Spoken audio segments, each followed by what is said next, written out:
Então, galera, vamos para mais uma questão aí da UERJ de 2020, primeiro exame de qualificação. Essa questão 41, ela diz o seguinte: determinado processo presente em todos os seres vivos não foi explicado pela teoria evolutiva de Charles Darwin, tendo sido esclarecido mais tarde pelas contribuições da teoria sintética da evolução. Esse processo é denominado, então, ele te dá aqui as opções, e aí vamos analisar primeiro de cara a seleção natural. Seleção natural, ela é a base da teoria darwiniana, ou seja, da teoria de Darwin. Então, a partir da seleção natural, é, há um processo de especiação e diversificação. Porque, por exemplo, você tem uma espécie, ela está evoluindo. Não é muito bem assim, mas eu vou só para simbolizar. E aí acontece um evento, por exemplo, um isolamento geográfico, alguma coisa assim, e dessa espécie surge outra, por motivos de outras pressões ambientais. Às vezes formou uma ilha, você tem uma ilha. E aí há uma fragmentação dessa ilha.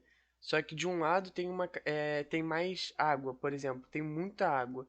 E no outro quase não tem água. Então essas espécies aqui vão ter uma pressão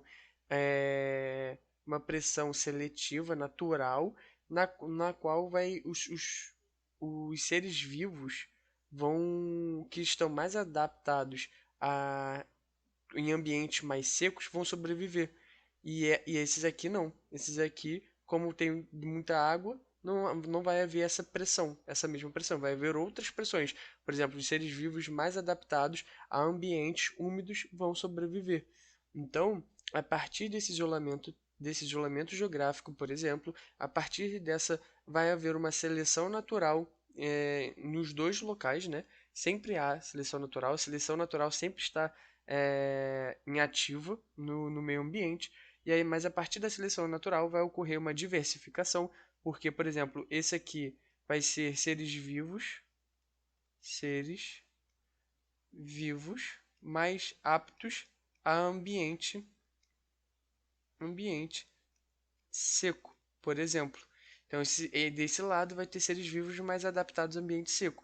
Então, vai ocorrer uma diversificação e, conforme vai o tempo, pode haver uma especiação. Ou seja, se esse isolamento aqui acabar, ou seja, retornar a uma ilha, pode ser que as espécies que são adaptadas a um ambiente seco não cruzem mais com essas espécies do ambiente úmido. E aí isso mostra que serão duas espécies distintas, já que não vai ocorrer um fluxo genético, não vai ocorrer o cruzamento.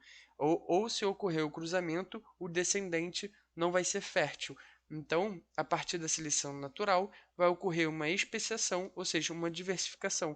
Então, quando ele pergunta qual desses fatores aqui, qual desses processos o Darwin não explica, a gente fica como resposta a alternativa letra D, já que seleção natural ele explica, diversidade ele explica e especiação também ele explica. A única questão que ele não sabia explicar era a questão da hereditariedade. Como é que esses seres vivos que ficaram adaptados ao ambiente seco, os descendentes deles também são adaptados ao ambiente seco. E ele não sabia explicar porque não havia o conhecimento ainda sobre genética tão bem aprofundado para explicar essa questão da hereditariedade. Por isso que a gente fica como resposta correta a alternativa D.